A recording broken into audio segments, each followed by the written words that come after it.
Salut à tous et bienvenue dans l'Actu Pop, l'émission qui revient sur toute l'actualité de la pop culture, du cinéma, des séries, des mangas. On va vous parler de tout ça.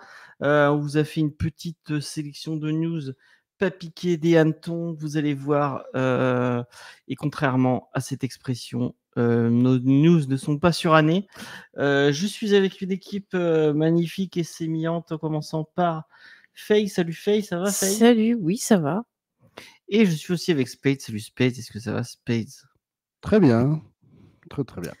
Je tiens à m'excuser déjà à nos amis qui écoutent l'Actu Pop parce que la semaine dernière, je crois que j'avais oublié de mettre l'épisode sur le flux de Comedy Discovery puisque je le mets sur les deux flux, sur le flux de l'Actu Pop et sur le flux de Comedy Discovery. La semaine dernière, j'avais oublié sur un des flux et cette semaine, j'ai oublié sur l'autre flux. Donc, bon, voilà. J'ai dû le faire au dernier moment. Je m'en excuse.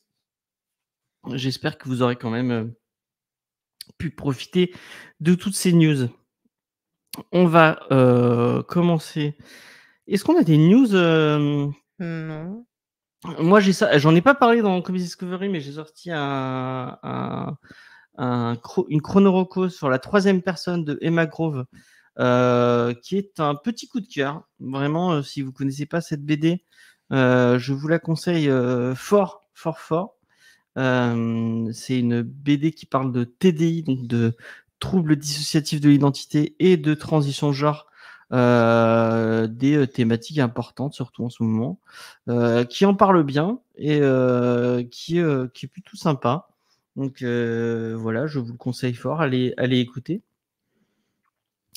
Et il n'y a pas d'autres. Non, il y a des émissions en cours de montage. Il y a un Geek en série qui devrait sortir bientôt, mais je n'ai pas encore de date, James. D'accord, voilà, merci beaucoup. Et ce sera. Et il y a un article qui est sorti sur le Substack de Spades. Vous pouvez aller le lire. Tout à fait, une review du comics A Haunted Girl, qui est un comics écrit par Ethan et Naomi Sachs, qui sont donc père et fille, et qui a été inspiré par la dépression et les tendances suicidaires de Naomi Sachs et de la manière dont Ethan a vécu ça. Et c'est un comics d'horreur sur une jeune fille de 16 ans qui sort d'une grave dépression et qui l'ont poussé à avoir des pensées suicidaires. Et en fait, qui essaie de retrouver sa vie. Et forcément, tu as beaucoup de mal à t'insérer quand tu es juste au début de ta sortie de dépression. Et le truc, c'est qu'elle commence à avoir des visions. Elle ne sait pas s'il est en train de devenir folle ou s'il y a vraiment une menace qui en a après le monde. C'est un comics qui n'est pas inintéressant, en 4 épisodes, qui est sorti en TPB la semaine dernière. En VO, bien sûr. Eh bien, allez. Excusez-moi. Si je t'emmerde. Non, c'est pas contre toi. C'est pas contre toi. Je suis désolé. Pardon. Allez, je vais te dire, si je suis un peu dans le coltard, j'ai commencé un nouveau traitement. Donc bon, voilà, ça va être une émission un peu compliquée pour moi. Soyez indulgents. On va passer aux news comics, puisque on est quand même dans le monde du comics. J'ai sélectionné une petite news pour faire plaisir à notre ami Spades, qui est le défenseur devant l'éternel des comics pour Mino. Non, je ne sais pas si c'est comics pour Mino. Des titres teen et kids. Des titres kids. Et c'est Marvels qui ressort en issues 2 titres kids. Et c'est marrant parce que tu disais, bon, ok, il ressort des titres kids, mais pourquoi il faut que ça soit des trucs aussi ignobles? Graphiquement, oui. Graphiquement, ouais. Je sais pas si tu as déjà regardé un épisode de la série animée Spidey and His Amazing Friends. Non, du tout. C'est dur à regarder. Hein. J'ai voulu faire l'expérience pour me dire, ouais, allez, je suis fan de Spider-Man. On va quand même regarder qu'est-ce que ça vaut. C'est regarder pas de patrouille, mais avec un espèce de vernis Spider-Man. C'était assez chiant, pour être sincère avec vous. Mais bon, peut-être que ça mettra au comics certains enfants. Bah, ça leur permet d'identifier le personnage, c'est sûr. Mais bon, après, moi, je comprends pas en fait pourquoi imposer des designs comme ça, alors que les designs classiques passent très bien. T'es pas obligé de montrer des morts dans les issues de Spider-Man. Tu peux faire des titres tout à fait acceptables pour la jeunesse avec des dessins, enfin les dessinateurs classiques de Spider-Man, quoi. Mais non, faut qu'on fasse un truc qui fasse vraiment gamin et cartoony. Donc, je comprends pas la Ouais, logique, mais c'est pas grave. ouais. Et il y a un autre titre qui s'appelle Spider-Man Home Room Heroes, mais on nous donne même pas le duo créatif. Non. Non. Ce qui, à mon avis, veut tout dire. Par Steve Fox et Ariana Florian. Ah, ok, c'est moi qui dis de la merde. Bon, bah voilà. J'ai jamais entendu parler de ces. Et c'est marrant, moi j'ai appris dans la news que c'était IDW avant qui faisait l'aspect kids pour Marvel. Ouais. Et là, c'est notamment Marvel. les titres Disney, qui étaient gérés par IDW pendant un long moment. Ah oui, bah, maintenant que Picsou est revenu chez les gérants de Marvel, peut-être qu'il récupère tout quoi, au fur et à mesure. Ouais. Un autre auteur qui adore les titres pour enfants, c'est Frank Miller, bien sûr. J'ai appris cette semaine, mais apparemment ça fait un moment qu'ils en parlent, qu'il allait avoir un documentaire sur Frank Miller. Donc, est-ce qu'on commence vraiment en disant quoi qu'on pense de Frank Miller? Je ne sais pas. Donc, Frank Miller, c'est quand même un mec qui a révolutionné l'industrie avec Dark Knight Return, avec Batman Year One, avec Sin City. Daredevil Born Again. Effectivement. Non, mais comme tu dis, quoi qu'on pense du monsieur, son œuvre, elle a laissé une trace indélébile dans le médium. C'est quand même lui et Alan Moore avec Watchmen qui ont initié ce qu'on appelle le Dark Age of Comics. Donc, j'en pense pas du bien du Dark Age of Comics, mais ça a été une période qu'on n'a pas le droit de renier comme ça non plus. Hein. On en a tous profité à l'époque, on va dire. Mais le documentaire sur lui, pour moi, c'est justifié, quoi. Mais ce qui fait un peu plus grincer des dents, qu'apparemment, c'est sa boîte à lui-même qui produit le truc. Donc, est-ce que ça va être vraiment... même si, apparemment, selon la promo, on va revenir un peu sur la part d'ombre de l'ami Frank Miller. Peut-être qu'on va parler de Holy Terror et compagnie. Je ne sais pas. The Spirit. De quoi? The Spirit, son film. Oh ouais, putain, The Spirit, c'était pas terrible. Ah non, mais c'était plus que pas terrible. Hein. Ouais. Je sais pas, je l'ai vu qu'une fois et j'en ai pas un souvenir. Ah bah ouais, ça m'a grave énervé. Si marquant. Mais c'est quand même effectivement quelqu'un qui a marqué l'industrie du comics, donc c'est normal qu'il ait un mot. Après, je sais pas si ça traversera l'Atlantique, pour être sincère avec vous. Et comme on parle des grands du comics, un autre grand du comics, c'est l'ami Jeff Lubb qui a annoncé cette semaine qu'il allait faire une suite à un titre qui a marqué lui aussi le monde du comics. Je pense que dès qu'on est fan de Batman, on vous lit Batman un long Halloween. Et donc, malgré le fait que quand on parle de Jeff Lubb et de un long Halloween, il n'est pas tout seul. Il y a Tim Sale quand même derrière à l'écriture. Oui. Si, il a contribué à l'écriture et il a fait les dessins et la colorisation. Et donc, on va avoir une suite directe. Enfin non, il y a déjà une suite directe puisqu'il y a Dark Victory. Victoire, oui. Et donc là, il nous prépare donc le troisième chapitre de cette série qui est en fait un hommage à son copain qui nous a quittés, à Tim Sale. Ouais. Et ce qui est assez intéressant, c'est que du coup, plutôt que de prendre un copieur de Tim Sale ou de s'affranchir complètement de la charte graphique, chaque épisode va être dessiné par un dessinateur différent. Et puis, il prend des dessinateurs que je trouve extrêmement intéressants. Notamment, pour le premier, ça va être Eduardo Risso qui a fait One Hundred Bullets. Ouais. Donc, je pense que ça peut être sympathique.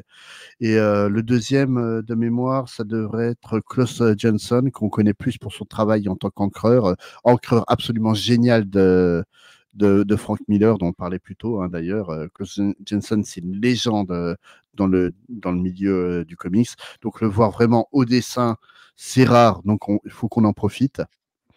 Après, moi, mon appréhension, c'est plus l'écriture de Jeff Loeb, qui est plus qu'elle était à l'époque de Long Halloween, quoi. Et c'est Marc Chiarello, apparemment, sur le troisième. Le troisième, ouais. Mm.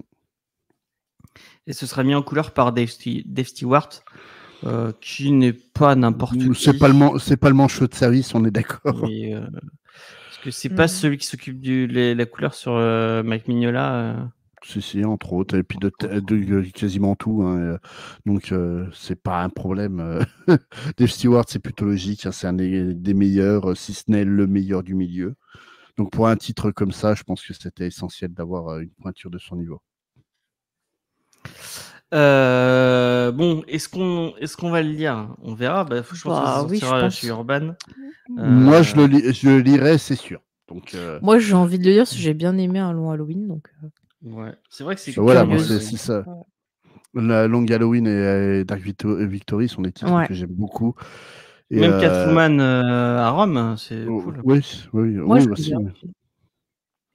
Donc, oui, ça fait partie des titres Batman pour lesquels je garde énormément de respect. Et oui, j'essayerai sans problème de voir ce qu'il va en faire. Surtout que là, ça va être, si j'ai bien compris, un Batman vieillissant. Et ça se passe très, très longtemps après Long Halloween. Donc, Long Halloween qui se passe 1 an après Year One, qui est vraiment dans les toutes jeunes années de Batman. De voir les dernières années, ça peut être extrêmement intéressant. D'où The Last Halloween, effectivement. Voilà. Et voilà. On va passer aux news manga. Et j'en profite avant de... Merci XP d'avoir fait un petit don. Merci beaucoup. Sur notre compte Tipeee. Pour son petit don Tipeee, qui nous aide beaucoup. N'hésitez pas à faire comme lui pour nous soutenir. On va passer à une news manga. Il y a 2 news manga. C'est enfin. je crois qu'elle avait été annoncée en janvier. Ça avait été annoncé en mars. Et maintenant, c'est repassé en octobre, si je dis pas de bêtises. Je vais vérifier dans ma news directement.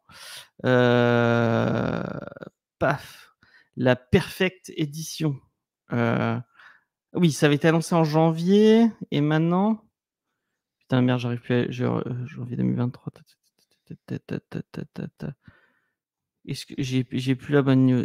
Qu'est-ce qui t'arrive, James? Tu veux que je l'aide peut-être? Je cherchais. Je crois que c'est octobre. Ils avaient annoncé octobre pour enfin, c'est en octobre en tout cas. Tu vas y arriver. Alors, Hellsing, oui, ça fait un moment qu'on attendait une date de sortie. Et là, c'est en novembre que ça a été confirmé. Alors, si vous avez jamais lu Hellsing, Hellsing, c'est très très cool. Moi, c'est un peu ce qui m'avait relancé dans les mangas après une petite période de pause.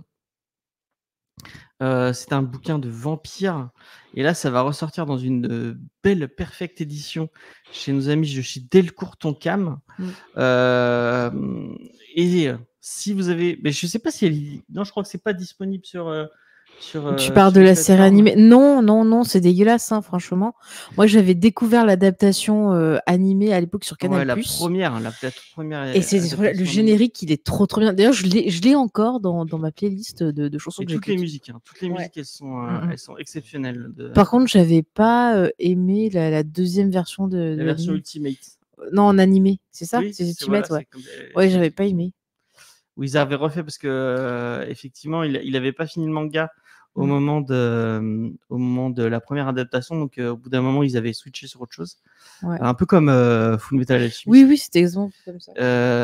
Et effectivement, bon, il y a des fans de la première heure. Est-ce que tu connaissais Hellsing, Spades?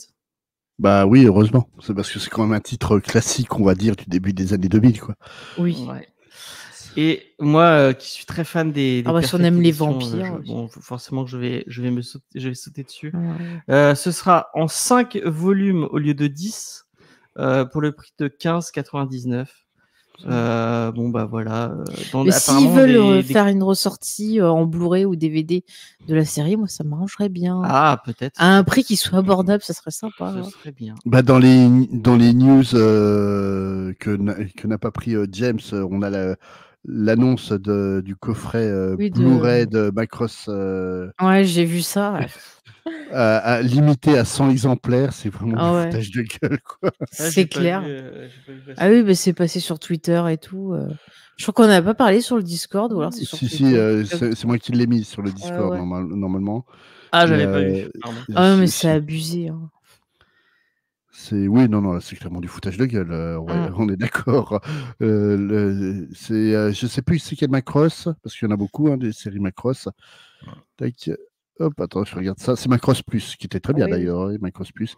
Et oui, ils font un superbe coffret Ultimate Edition, limité à 100 exemplaires. Moi, je dis 400 balles, non? Ouais, peut-être pas, mais je pense qu'on va taper facilement dans les 200 balles. Et puis que de toute manière, les scalpers vont spammer la touche F5 le jour de la précommande et puis que ça va partir en moins de 2 minutes. Et, ils vont revendre sur Vinted. Super cher. Et je trouve ça scandaleux. Bon, après, de toute façon, Olvi Animé va le sortir en coffret moins cher. Mais ouais, là, 100 exemplaires, franchement. Faites pas d'annonce dans ce cas-là, offrez-les directement, puis on n'en parle plus. Mettez-les pas en précommande, mais et vendez-les pas, c'est honteux. Je suis d'accord. Sinon, dans les news que j'avais sélectionnées, il y a l'annonce de l'animé de Sakamoto Days, qui est un manga que j'avais trouvé plutôt cool. J'ai hâte de le voir, une version animée. Et on parlait d'héros tout à l'heure avec Kaiju Number 8. On parlait de héros un peu plus vieillissants et un peu plus qui changent. Là, c'est le cas. Puisque Sakamoto Days, ça parle d'un mec qui a été un des meilleurs tueurs à gages de sa génération, mais qui est tombé amoureux et qui a décidé de quitter le milieu pour sa femme et qui va apprendre, qui va gérer une petite supérette, mais malheureusement, son destin va le rattraper. La mafia va le rattraper, mais il a un peu changé. Il a pris un peu de poids et il a les cheveux qu'on vieillit blanches. Grisonnés, ouais. On dirait l'entraîneur dans Slam Dunk. Oui, c'est vrai. Il a un peu la gueule de l'entraîneur. Mais qui vous dit que c'est pas lui en fait? Mais le manga est très cool. C'est bourré d'action, c'est très drôle. Je pense qu'en animé, ça pourrait rendre un truc sympa. Donc à surveiller en tout cas. Est-ce qu'il y a une date de sortie? Janvier 2025. Et hâte de voir ça. Perso, j'ai pas accroché au manga, mais je jetterai un œil à la version animée, ça pourrait peut-être plus me plaire. Peut-être. Et voilà, on a fait le tour des news manga, ça a été rapide. On va aller tout aussi rapidement sur les news cinéma, parce que pour être sincère avec vous, j'ai fait les fonds de tiroir. Et quand on dit les fonds de tiroir, c'est vraiment les fonds de tiroir, puisque on nous parle d'un truc que je ne pensais jamais voir arriver. C'est le Jason Cinematic Universe. Ah, mais elle est vieille, c'est la news. Apparemment, de quoi? Elle est vieille cette news. Ah ouais? Non. Apparemment, ils ont un projet de peut-être refaire des films, des séries, des comics, des jeux vidéo, pour justement avoir un univers un peu comme Marvel, mais autour de Jason, parce qu'ils ont envie, les producteurs, de renaître la licence et de s'en mettre plein les poches. Vraiment, c'est Horror Inc. Je ne connaissais pas cette boîte de prod qui dit qu'ils vont remettre en avant. Il y a un truc, il faut que je retrouve la citation. Pendant des décennies, Jason a choqué et enthousiasmé le public qui revenait sans cesse pour en savoir plus. Excuse-moi. Non, c'était pour rire. On n'a pas vu les mêmes films. Hein, Moi, je sais qu'avec Sophie, on aime beaucoup la licence, mais c'est aussi parce que ça nous fait marrer, quoi. Ouais, Faudra un jour qu'on fasse une émission dessus pour rigoler. Ouais. Petite pensée à la personne qui a laissé un commentaire bien salé sur Jason versus Freddy sur l'épisode sur le podcast on a supprimé les rushs. Mais il n'a pas supporté qu'on dise pas mal grave, de son film préféré. Mais bon, excuse-moi. Enfin, je veux dire, le gars, on le voit rêver. On voit très bien ce qu'il veut faire. Enfin, puis en plus, franchement, est-ce qu'il y a besoin de faire ça autour de cette licence? Non. Mais est-ce qu'on a vraiment besoin d'un retour? Déjà, est-ce qu'il y avait besoin d'autant de suite? Non. Ouais.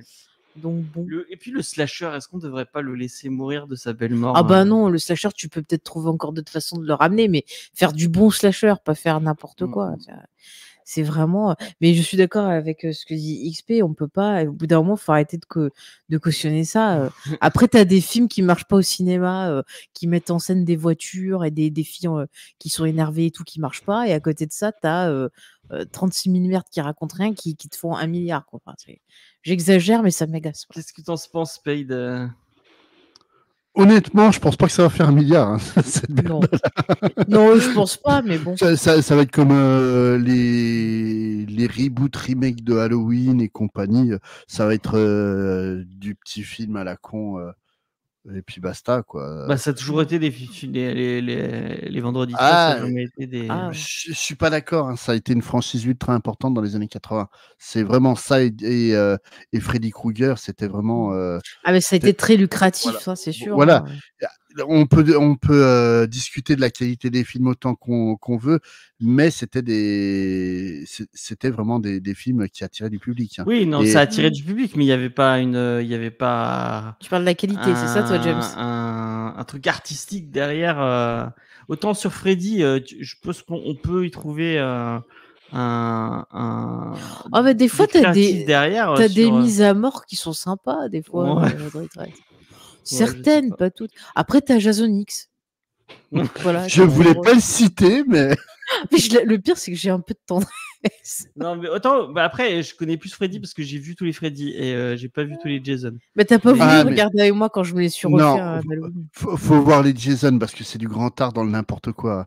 Vraiment, je suis désolé, mais les scénaristes de Jason ont plus d'imagination que George Miller sur les Mad Max. Hein. Parce que les mecs, ils arrivent à te trouver des trucs, mais incroyables, tu sais pas où ils vont les droguer, à part dans des gros sacs de drogue. Ah bah ça, la drogue. Une autre personne qui prend peut-être un peu de drogue, c'est Todd McFarlane, qui est, je crois, la seule personne au monde qui croit encore. Ah mais il est encore là-dessus? Il est encore. Moi je pensais que c'était enterré. Apparemment, il y croit encore. Il est toujours en train de dire oui, ça va se faire, ça va se faire. Bah, Marc, au moins, on saura retrouver toutes les personnes qu'on veut pas voir. Ils sont tous au cinéma, on sera tranquille. C'est ce que je veux dire. Apparemment, on parle toujours de Jamie Foxx dans le rôle principal. Moi, je pensais qu'il avait quitté le bateau depuis un moment, mais ouais, bon, bah, est-ce qu'on a vraiment envie de voir Spawn au cinéma? Moi, je tiens et je me fais un plaisir à chaque fois de dire que quand on avait relu Spawn, vraiment, ça avait été une horreur à relire. Peut-être que ça devient bien après. Spoiler, non. Les premiers numéros, c'est un enfer. C'est un enfer. Todd McFarlane, il est pas scénariste. Il dessine très bien, mais voilà quoi. Ça devient bien, surtout sur la fin des années 90. À partir du moment où enfin, même au début, tu as des bons scénaristes qui vont prendre le truc en main une fois que McFarlane va comprendre qu'il est nul en tant que scénariste. Mais vraiment, la fin, je pense notamment à la série Sam and Twitch par Brian Michael Bendis, c'était vraiment cool. Quoi. Ah ouais. C'est les trucs autour qui sont intéressants plus que Spawn en lui-même. Enfin bon, bref. Ce que tu avais moi, j'ai des souvenirs vraiment du film. Arrêtez, ne le défendez pas, ce film des années 80, là. 10 plutôt. Mais à l'époque, les gens, ils étaient à fond sur la cape. C'était un exploit pour l'époque, soi-disant. Bah, bon, maintenant, elle a très mal vieilli, voilà. Mais comme beaucoup d'effets spéciaux, quand tu arrives à faire un truc super bien à l'époque, 20 ans plus tard, ça ressemble plus à rien. Le numérique surtout, voilà, ça même sans numérique, hein, je suis désolé. J'adore les effets pratiques, mais tu as beaucoup de films où les effets spéciaux, tu les voyais à l'époque, tu faisais waouh, génial. Puis tu les regardes maintenant, puis tu fais oh putain, c'est dégueulasse en fait, quoi. Et, Bien sûr, à l'époque, on n'avait pas le même regard, on n'avait pas les mêmes attentes. Non, mais le final avec tous les spawns, là, on dirait une cinématique de PS1. Ça pique les yeux. Mais c'est l'époque, remets dans le contexte, oui, James. Oui, c'est sûr, c'est sûr. C'est pas ça le problème du film, c'est tout ce qu'il y a autour, c'est le scénario. Ouais. Bon, après, le scénario, il est pas. Ouais, c'est bon. C'est le scénario de Spawn. Hein. Bah voilà. Ouais. Avec John Leguizamo. Lui, par contre, il se donne à fond dans son rôle de clown dégueulasse. Hein. Ouais. On y croit. Hein. Space, est-ce que tu as envie de voir du coup Non, mais on va faire simple. Les 3 films dont on parle là, plutôt crever. Voilà.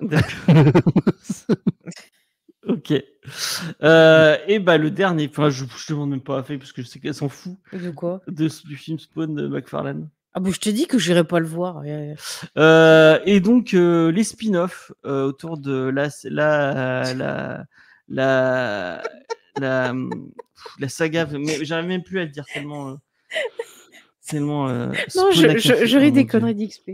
Pardon. Mais XP. Un spawn à café, ça n'a les bonnes. Donc la saga de films, la franchise de films qui aurait dû finir. Le 1 était pas trop mal. Puis bon, après. De quoi tu parles? De Spawn encore? Non, de Pirates des Caraïbes. Ah. Alors moi j'aime bien la trilogie. Après le reste. Voilà. Et donc on nous parle de spin-off avec Margot Robbie et une équipe de. Ah mais ça a été annulé ça, non? C'est annulé, t'es sûr? Mais ça avait été annulé un moment. Ah oui, t'as loupé. C'est revenu d'actu? Ah, vraiment, c'est revenu parce que ça avait été annulé et Disney réessayait d'en faire un avec l'interprète de Sparrow, mais lui il a dit qu'il voulait pas revenir et après c'était enterré, puis après il repartait de vouloir faire autre chose. Mais j'avais apparemment il y a 2 films avec un reboot de la saga avec Margot Robbie. Mais ça normalement celui-là il avait été. Mais celui-là avec Margot Robbie il a été annulé normalement. Non, ils sont relancés. Ils ont relancé le truc finalement. C'est Jerry Bruckheimer qui a dit. Il a dû rajouter un 0 sur le chèque et puis elle a dû dire oui. Ouais, sûrement. La fontaine de Jouvence, c'était. C'est peut-être parce que l'autre il a pas voulu revenir. Mais apparemment il va peut-être revenir, Jean-Michel. Il a pas de. Il a besoin de thunes apparemment. Ouais. Sans commentaire. C'est surtout que Bruckheimer aimerait qu'il revienne parce que c'est son pote, quoi. Ouais. Mais on s'en bat un peu les. Moi, je vais te dire, s'il n'y a plus Orlando Bloom et s'il n'y a plus celui qui faisait le capitaine Norrington, ça m'intéresse pas. Voilà. Moi, c'était comment il s'appelle celui qui. Barbossa. Barbossa était trop bien. Celui qui fait Norrington, il était tellement bien dans Coupling, la série télé. Ah oui. Non, mais il est trop bien cet acteur. On l'avait beaucoup aimé aussi dans What Woman Kill, aussi la saison 1. Why Woman Kill, pardon. Ouais. Mais si, c'est celui qui était marié avec Lucy Liu. T'avais bien aimé. Ah oui, c'est vrai. On avait fait l'épisode dessus. Et qui joue aussi dans la série mince, comment ça s'appelle sur Apple TV, là, sur l'émission télé avec Aniston. Oui. Purée, machin show là. The Morning Show, voilà, ouais. Très bien cette série d'ailleurs. Ouais. Oui, très bien. Mais oui, il joue le mari d'Aniston, si je me rappelle bien. Je crois, ouais. Je vais pas dire de conneries, mais je crois que c'est ça. Enfin bon, bref. Mais il est charmant ce monsieur. On a fait les fonds de tiroir du cinéma. Passons. J'ai fait le fond de tiroir des. Enfin non, c'est pas vrai, parce qu'il y a une news qui me. T'as même pas dit qu'il y avait une nouvelle bande-annonce de Beetlejuice 2. Ah bon? Ah oui. Oui, on l'a regardé ensemble. Moi, j'attends de voir le film. On va pas faire toutes les bandes annonces. On va pas faire toutes les bandes annonces. Au bout d'un moment, c'est un peu. Autant juger le film. Alors, on a eu des annonces pour une nouvelle série autour de Vision, puisque effectivement, on avait peut-être oublié, mais dans l'univers du MCU, il y a toujours un Vision blanc qui se balade. On ne sait pas ce qu'il fait, on ne sait pas ce qu'il fait, ce qu'il projette. Mais Vision Quest, apparemment, serait toujours d'actualité et reviendrait peut-être le Ghost Vision, le White Vision, on nous dit. Un projet qui s'appellerait Vision Quest, chapeauté par Jacques Schaeffer, qui fera aussi apparemment Agatha Allelong. Ouais. Bah, en vrai, si c'est aussi bien que, bon, je sais pas si ce sera aussi bien que Vendavision, parce que Vendavision c'était vraiment bien. Bah après, Vision Quest, c'était déjà un arc des West Coast Avengers. Où oui, mais bon, justement, Vision avait supprimé son humanité. C'était une manière de repartir le chercher pour ressusciter le personnage classique, quoi. Et c'est là, en fait, que tu avais un Vision blanc aussi.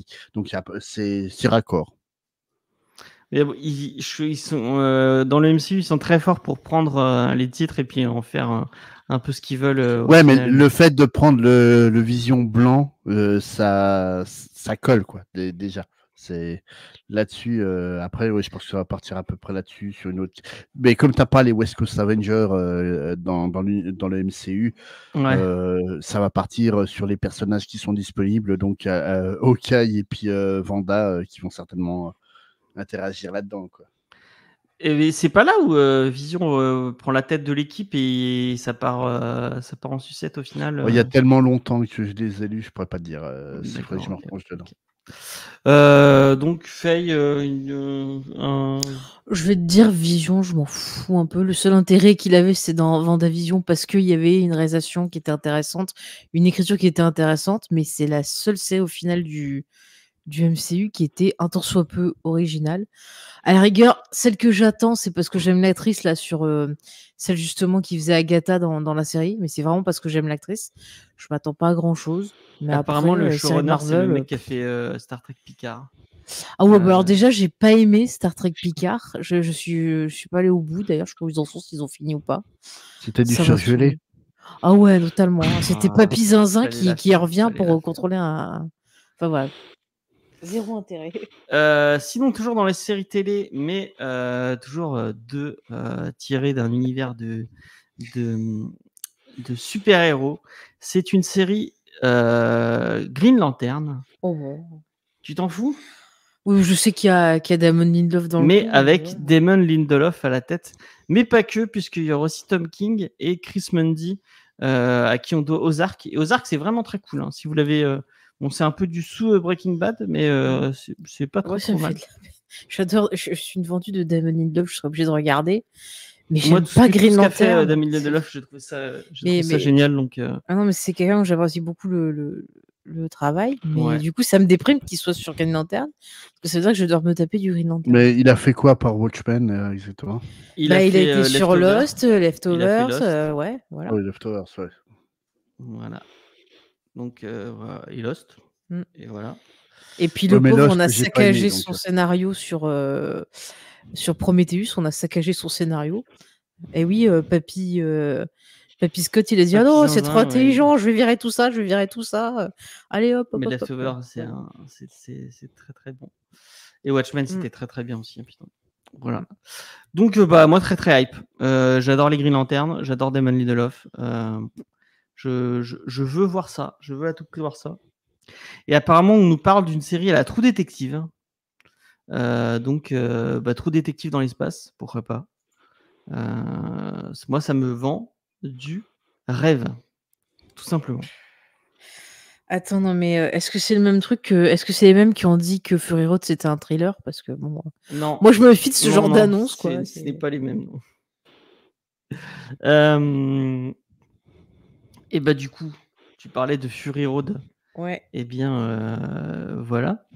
Je te laisse la parole. On va parler de Furiosa vite fait. D'accord. Parce qu'on a eu la chance de le voir. En IMAX. En plus. Oui, c'est vrai. Et c'est Faye qui veut vous en parler un petit peu. Oui, je vais vous en parler. Donc, on est allé voir Furiosa.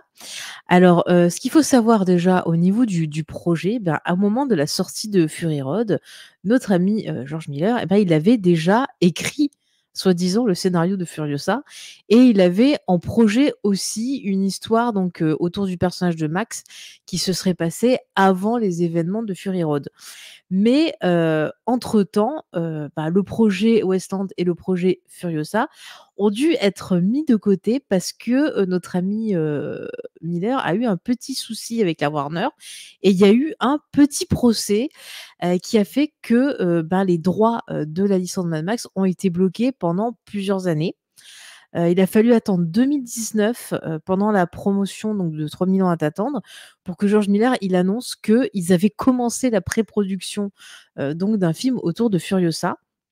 Il a expliqué que Charlize Theron ne reviendrait pas dans le rôle principal pour une raison, c'est parce qu'il a vu plusieurs longs métrages qui utilisaient la technique du rajeunissement virtuel et lui, il n'avait pas été convaincu par cette technologie. Il trouvait que ça marchait pas bien, donc il a préféré prendre une autre actrice pour le rôle parce que il trouvait que c'était mieux. Donc il a commencé à chercher et un jour il a vu Last Night in Soho d'Edgar Wright et il a complètement été subjugué par le jeu de Anya Taylor-Joy et il a décidé donc de lui confier le rôle de Furiosa. Et à ses côtés, on retrouve Chris Hemsworth, notre ami. Je l'ai bien dit comme tu aimes. Donc Chris Hemsworth, qui fait un autre rôle dans le film. Je vais vous présenter tout ça. Et il a réussi, comme pour Thor 4, à caser sa femme. Elle fait 2 rôles dans le film. Est-ce que vous l'avez remarqué? Je ne sais pas. Je vous donnerai dans le chat. Dites-moi si vous retrouvez les 2 rôles de sa femme. C'est un petit jeu. Je vous donnerai les réponses en fin de chronique.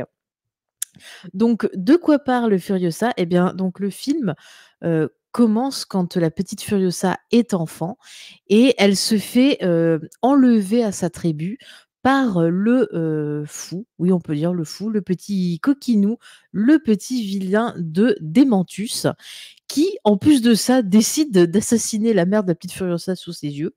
Donc comment vous dire que le trauma est là? Et ce personnage, eh bien, on va suivre donc son parcours pour se venger, bien sûr, mais aussi pour tenter de rentrer chez elle.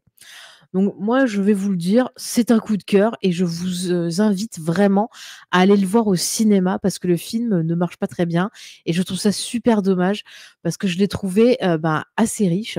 Déjà, on a un film qui va parler justement d'une femme forte qui essaye de survivre dans un monde de mecs toxiques qui a tendance à la rabaisser parce que le film commence littéralement par Ève qui se fait exclure du paradis. C'est-à-dire que la première image du film, c'est Furiosa qui prend un fruit, qui cueille un fruit dans un arbre pour le manger.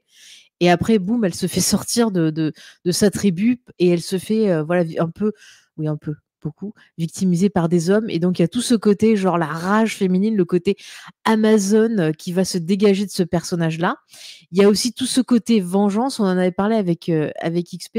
Il y a un rapport un peu avec notre ami Conan le Barbare dans son parcours, dans son histoire.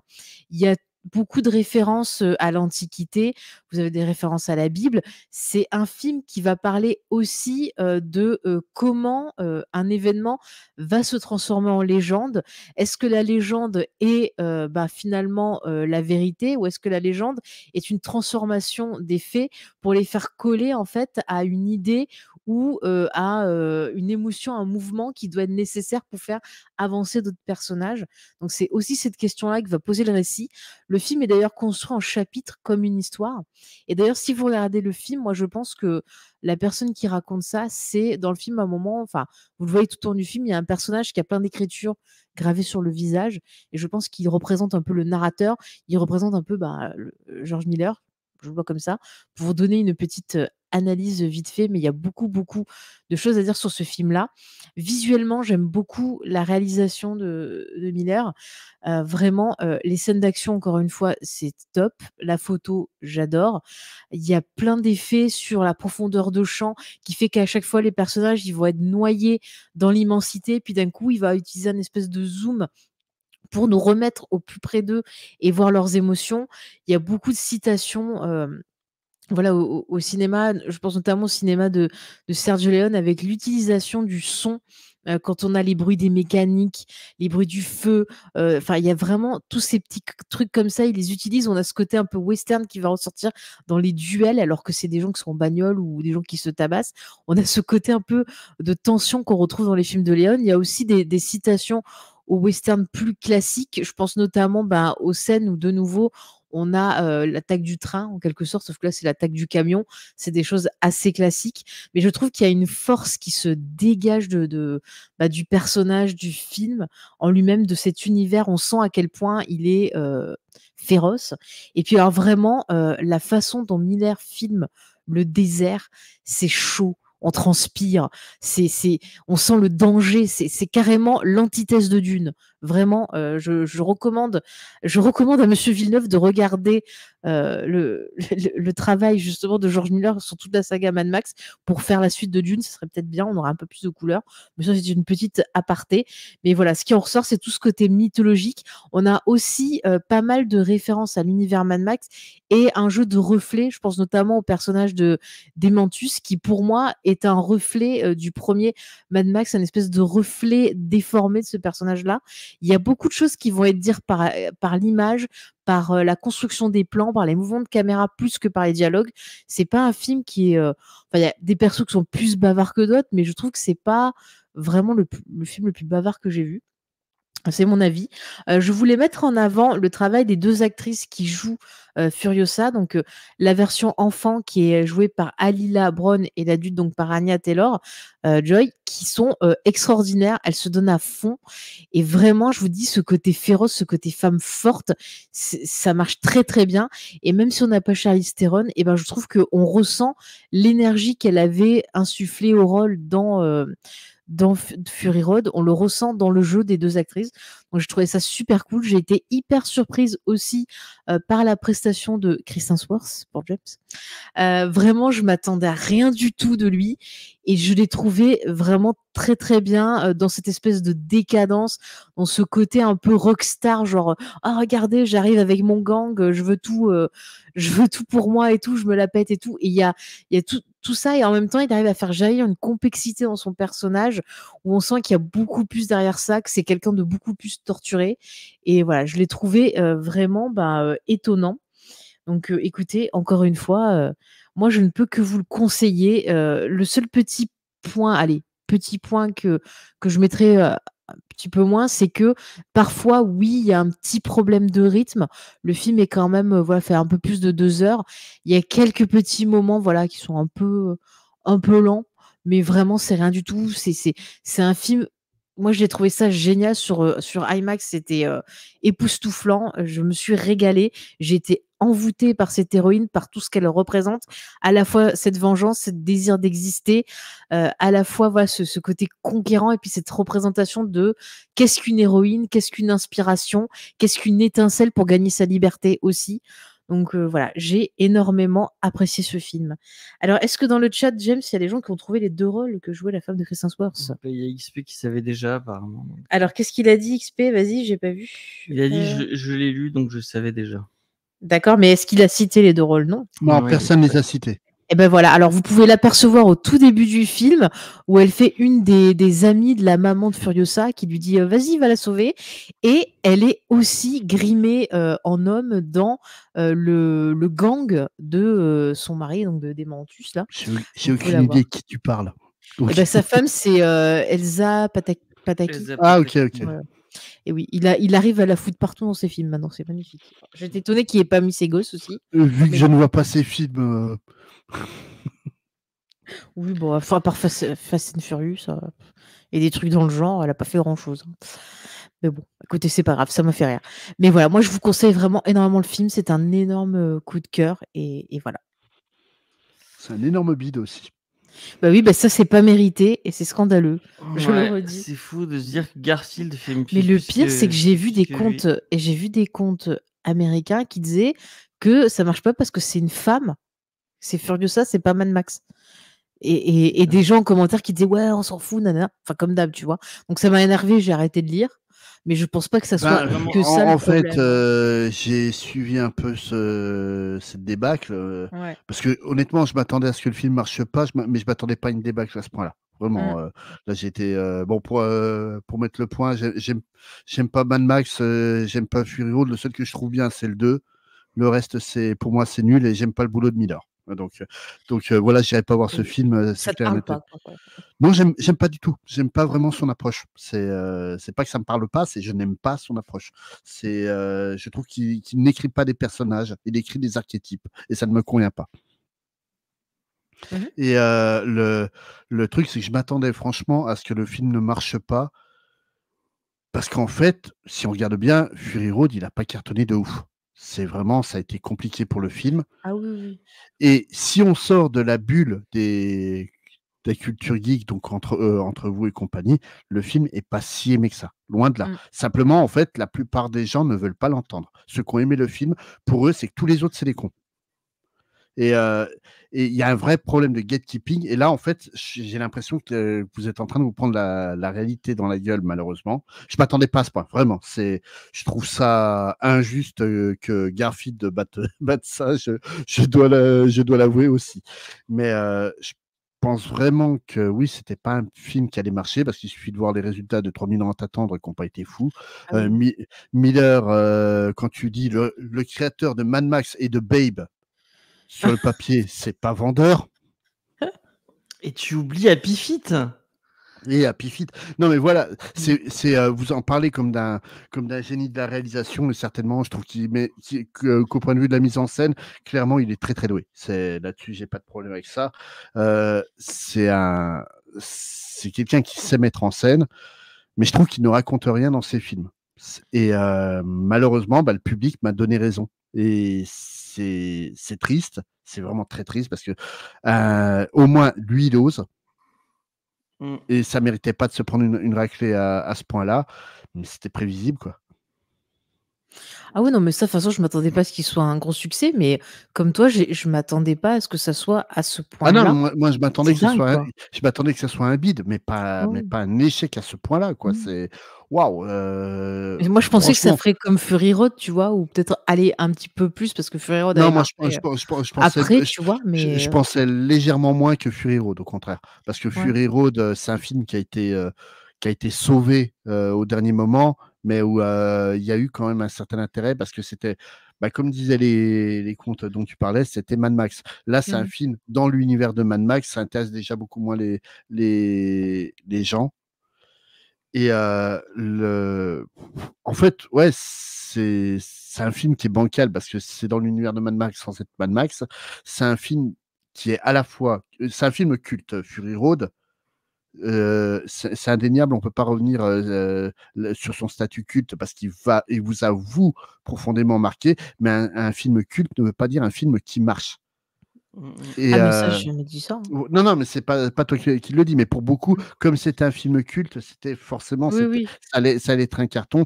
Rappelons Rocky Horror Picture Show, qui a été un bide lamentable à sa sortie et qui est pourtant un film ultra culte.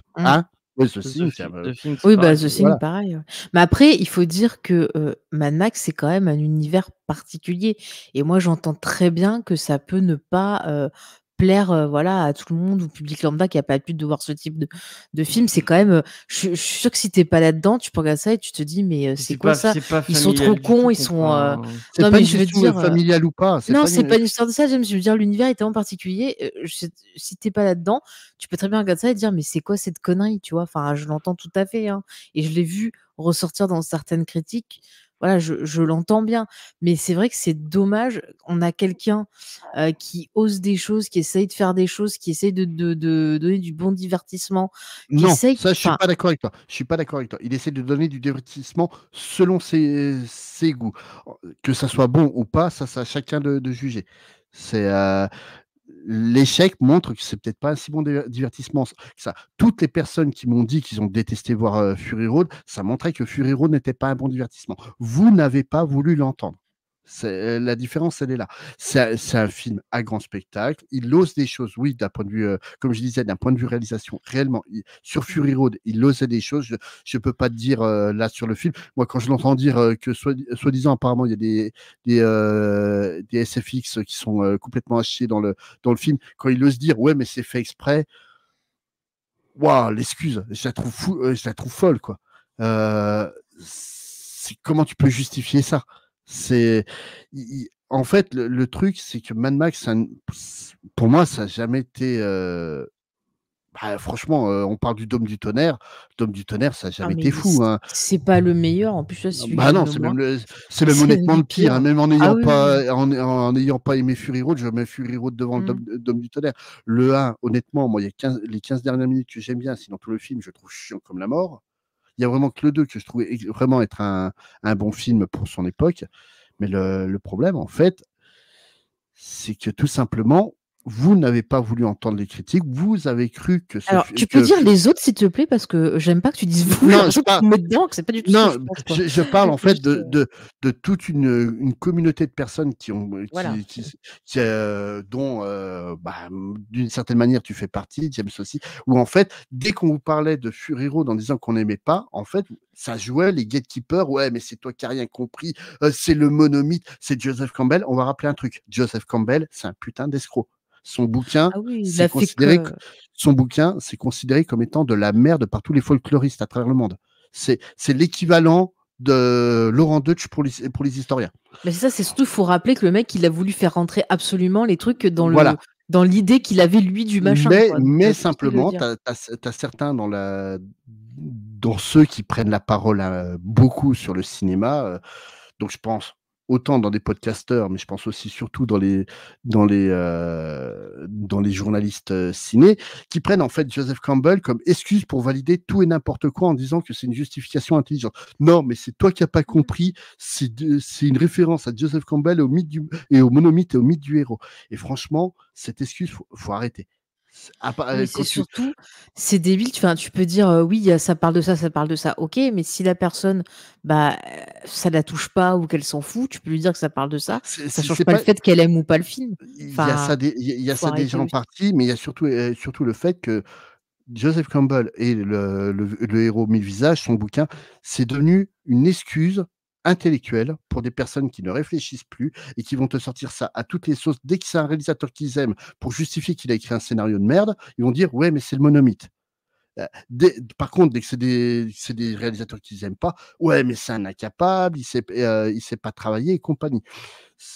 C'est en fait, pour moi, l'échec de Furiosa, d'une certaine manière, il démontre en fait toute l'hypocrisie qu'il y a eu derrière beaucoup de la communauté cinéma, qui est pour moi en fait une des pires qui soit, parce que vraiment c'est des gatekeepers de tous les côtés. Moi déjà, le cinéma ne m'intéresse plus globalement. C'est vraiment, on en parlait sur le Discord avec Sparrow. C'est pas un problème que j'ai avec les blockbusters, c'est un problème que j'ai avec le cinéma. Le cinéma est un divertissement qui ne me parle plus, qui ne m'intéresse plus. L'an dernier, j'ai dû voir 8 films qui m'ont intéressé. Le reste, c'est des trucs que j'ai regardés pour faire plaisir à mon entourage tout en scrollant sur Twitter. Donc, on peut pas dire que je les ai regardés. Le truc, c'est que tout simplement, la communauté ciné, vous êtes putain de pénible. Les gens qui font Dune 2, ça vous plaît pas, laissez-les tranquilles. Les gens sont pas intéressés par un film que vous aimez, c'est pas leur problème. C'est simplement, c'est triste qu'un film fasse un bide, surtout que oui, Miller aime l'univers de Mad Max et essaie de faire de son mieux, je suis d'accord, même si j'aime pas sa manière de travailler, c'est une question de goût. Mais franchement, ouais, c'est juste une manière de mettre en exergue toute l'hypocrisie de la critique ciné, et puis mondiale, hein, parce que les retours que j'ai des États-Unis comme de la France, c'est la même chose, hein, c'est vraiment du gatekeeping à mort. Et oui, mais franchement, les gens, s'ils bouffent que de la merde, c'est parce qu'ils veulent. Non, faut arrêter avec ce genre d'argument. C'est vraiment, faut arrêter avec ce genre d'argument. Laissez les gens voir ce qu'ils veulent. S'ils n'ont pas voulu voir ce film-là, tant pis. En tout cas, il mérite pas ça. Et moi, comme fait. Moi, ce que je dis, c'est qu'il faut laisser sa chance à une œuvre. Après, qu'on aime ou pas, voilà, c'est propre à chacun, effectivement. Mais là où je vais te rejoindre, c'est que moi, c'est pareil, c'est un truc qui m'énerve, c'est que quand on dit qu'on n'aime pas une œuvre, qu'on va absolument t'obliger à rentrer dans la pensée du truc, moi, c'est un truc qui me gonfle. Et je sais que avec toute l'équipe d'On a supprimé les rushs, on prend plaisir à discuter de films. Et souvent, on n'est pas forcément du même avis.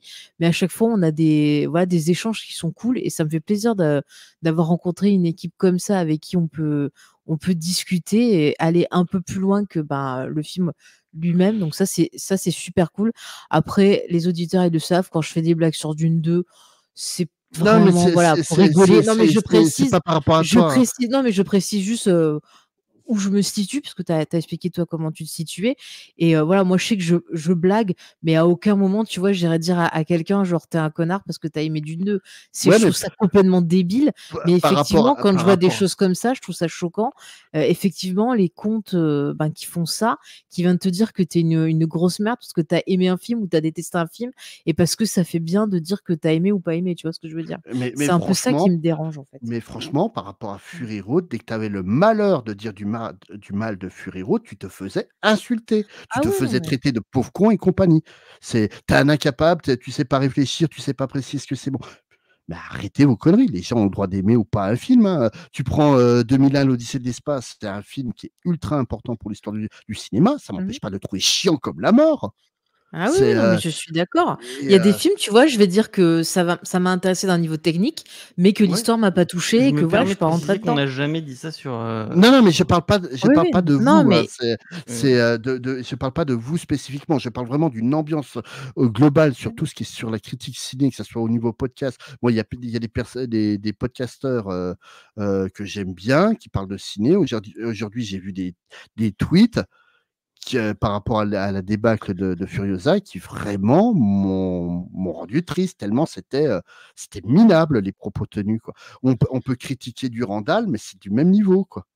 Ah bah, je sais pas si tu as vu ses tweets sur Furiosa, mais c'était vraiment non, je le suis pas. Moi, hein. en fait, Durandal, le seul moment où il apparaît dans mon champ de vision, c'est parce que quelqu'un qui est dans ma TL va le retweeter. Oui, bah c'est pareil, on m'a envoyé c'est tout aussi minable que ce que fait Durandal. Ouais. Bon, on va passer à pardon, James, on a digressé. Mais moi, j'ai pas grand chose à rajouter à tout ça, à part que j'ai bien aimé comme Faye le film. Vous avez le droit, hein. Ça, je suis content au contraire que vous ayez apprécié, hein. Si vous allez au cinéma pour voir un film que vous aimez pas, c'est quand même con.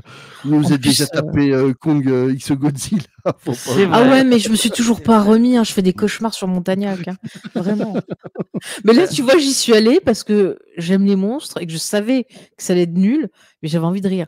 Mais alors, par contre, je tiens à dire, Furiosa, je l'ai vu, j'ai ressenti la souffrance du personnage parce qu'on était dans les sièges IMAX et j'avais la névralgie qui s'est déclenchée parce que les sièges sont horribles. Et j'ai fini le film, mais vraiment, je pleurais limite de douleur tellement j'en pouvais plus. C'est pas grave non plus dans ce cas-là. Mais moi, ce que j'aime pas sur Miller, en fait, c'est que c'est un excellent formaliste. Mais j'aime pas les formalistes. C'est quelqu'un qui réfléchit à son image pour raconter l'histoire. Mais le problème, c'est qu'en fait, l'histoire qu'il raconte, je la trouve creuse à chaque fois. Je trouve qu'il manque de profondeur. Moi, Fury Road, en fait, je l'ai pris comme un discours de Miss France pendant 1h30. C'était super beau. C'était vif, même s'il y a des choix artistiques que je trouve très douteux. En fait, pour moi, il a pris le pire de Mad Max 3, et puis il a mis les potards à 11, donc ce qui ne m'a pas convenu au niveau direction artistique, mais il y avait un vrai travail visuel.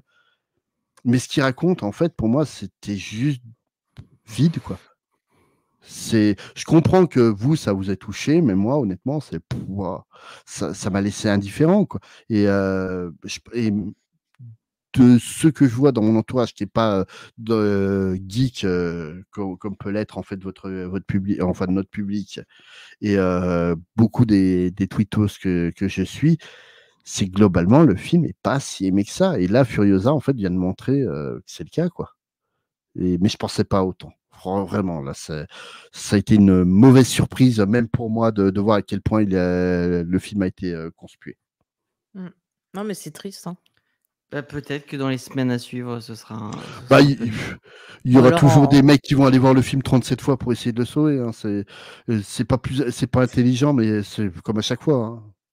Ou alors, ça sera après quand ça va sortir en numérique ou en Blu-ray, peut-être. Les gens vont le redécouvrir. Après, certains ont évoqué ça comme cause de l'échec, hein, le fait que 3 semaines après, le film est dispo sur les plateformes et ouais, mais ça justifie pas que ça soit le plus gros échec en 30 ans de ce week-end-là, quoi.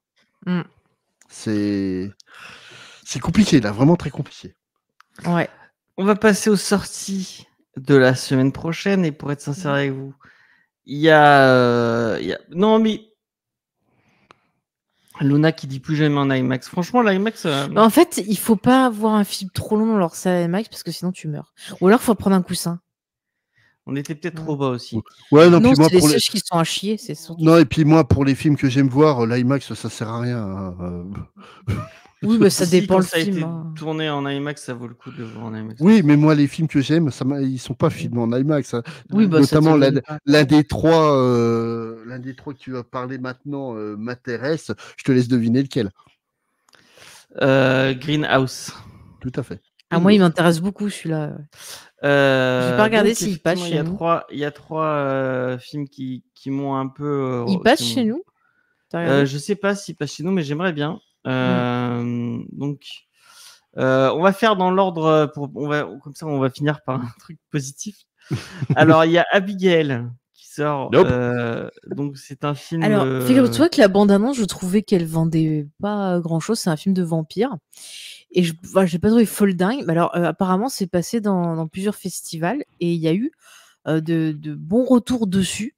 Du coup, je suis un peu curieuse. Mais après, est-ce que j'irai le voir en salle ou pas? Parce que je me dis c'est pour me faire emmerder. Il faudrait que je trouve une séance le matin. Et encore. C'est des gens qui se font enfermer dans une maison avec une petite danseuse qui va s'avérer être une vampire. Donc, un film d'horreur plutôt classique. Je crois même pas que j'ai pas souligné de gens connus dans le lot. Attends, qui c'est que j'avais vu qu'il y avait dedans? On s'en fout un peu. Bon, c'est un peu le film d'horreur de la semaine. Chaque semaine, il y a un petit film d'horreur qui sort. Ouais, bah, je suis curieux. Donc, pourquoi pas. Le deuxième film que j'ai sélectionné, Greenhouse, c'est pas au Gaumont. Ah, je suis dégoûté. Memories, ou Memory plutôt. Je l'ai sélectionné parce qu'il y a deux acteurs que j'aime beaucoup. Déjà, il y a Jessica Chastain et il y a Machin ça se garde. Machin ça se garde, lequel? Ouais. Bill Peter? Non, ils sont beaucoup, hein, les. Ouais. Mais il fait pas partie de la famille de. Ah, c'est le mari de Maggie Gyllenhaal? Ouais, voilà, c'est Peter Sarsgaard. Ah oui, d'accord. C'est une histoire d'amour autour de quelqu'un qui perd la mémoire. Et la bande-annonce s'est donnée plutôt envie. Moi, j'aime beaucoup Jessica Chastain. Je trouve que c'est une très, très chouette actrice capable de faire des trucs très cool. Et Memory a l'air bien. Est-ce que tu as jeté un coup d'œil à la bande-annonce? Oui, mais ça m'a pas transcendé. Hein. Ok. Et on va finir avec Greenhouse. Vraiment, celui-là, je sais pas s'il est au Diago, au pire. De Sol Yuli, qui est un film, je ne veux pas dire de bêtises. C'est coréen ou c'est coréen? C'est coréen, voilà. Qui parle de l'histoire d'une femme qui est bonne. Ouais, je ne vais pas trop spoiler parce que c'est dans la bande-annonce. Hein. Qui est bonne pour un couple de personnes âgées, dont un est aveugle. Et le papy a l'air très cool avec elle. Ça se passe très bien. Mais ça se passe beaucoup moins bien avec la femme du couple. Et il va se passer un drame. Et la personne qui travaille va faire un choix. Et je sais pas si c'est le meilleur des choix à prendre. Mais on est sur une espèce de thriller à ambiance. Ça a l'air très sympa. Enfin, moi, le trailer m'a vraiment, ça m'a vendu beaucoup de rêves. Ça avait l'air très, très sympa.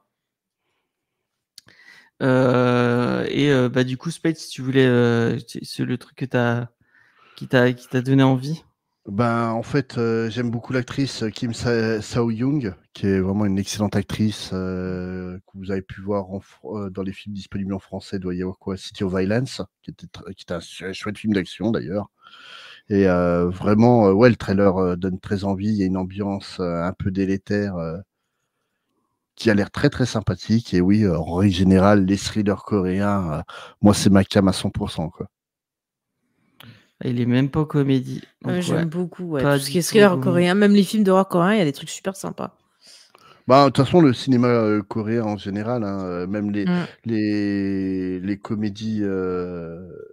En fait, les comédies coréennes, soit c'est très très expérimental comme humour, donc ça mérite un coup d'œil parce que ça c'est ose. intéressant. Ouais. Et mais tu as aussi en fait beaucoup de comédies qui vont prendre des trucs dramatiques en trame de fond. Par exemple, j'avais parlé de Miss and Mrs. Cop que XP a vu et a beaucoup aimé, en fait, qui est sur. En fait, c'est un buddy movie sur donc une femme flic qui était une légende, une femme ultra badass qui a été obligée d'arrêter sa carrière parce qu'elle s'est mariée. Puis comme son mari est un incapable, elle a dû prendre un petit boulot administratif dans la police. Et du jour au lendemain, en fait, elle se retrouve aux côtés de sa belle-sœur, qui est une jeune femme qui est flic, qui lui reproche limite de ne plus être la flic badass qu'elle était avant. Et donc une jeune femme vient porter plainte parce qu'elle s'est fait violer, mais elle n'ose pas réellement porter plainte parce que la place de la femme est quand même assez particulière en Corée.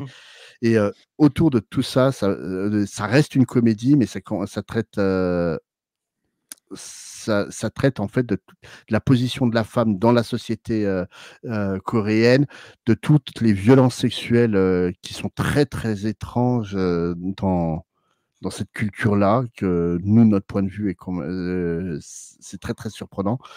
Et le film arrive à être drôle tout en parlant de sujets tristes. Dans le même registre, il y a Sexy Zero qui sous des allures de American Pie déjanté coréen, va traiter là aussi de toute la manière dont les femmes et la sexualité des femmes est vue en Corée, qui est aussi ultra dramatique. Ou sinon, si vous voulez voir un film dans ce style-là, sur Viki, dont je vous ai déjà parlé, il y a My Boss My Hero, qui peut être intéressant à voir. En fait, j'explique le film et puis on clôture l'émission derrière. En fait, My Boss My Hero, c'est une comédie qui date du début des années 2000, qui parle on va dire un yakuza, parce que j'ai pas le terme équivalent pour la Corée. Donc en gros, il est complètement stupide, mais bête comme ses pieds, il a aucune culture. Et en fait, lui, il peut plus évoluer parce que les jeunes qui arrivent dans les yakuza sortent tous avec des méga diplômes et compagnie. Donc son boss décide de le renvoyer au lycée, de lui faire croire qu'il a 20 ans, alors que le mec, hein, tu vois, qu'il a 30 piges bien tapé, il raconte qu'il a la vingtaine et puis qu'il le renvoie dans un lycée. Et donc c'est la confrontation du monde des yakuza et de l'éducation très très spéciale coréenne. Ouais. Mais donc il y a un petit côté, on va dire, très GTO sur le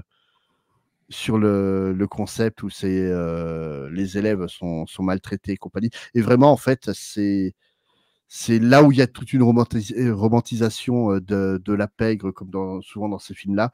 Il y a aussi en fait tout un discours sur la machine à broyer qui est l'éducation en Corée, et sur le décalage qu'il y a entre les riches et les pauvres. Et vraiment, le film, au-delà de la comédie, et c'est une comédie où l'éducation est très, très Bud Spencer et Terence Hill, hein, c'est un coup de claque en travers de la gueule.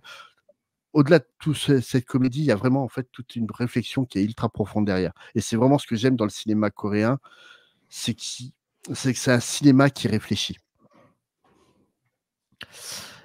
Et bah, tiens, pour faire écho à ma reco de Comics Discovery, il y a une super vidéo de Bosch et Geek sur le cinéma coréen, sur Parasite, et sur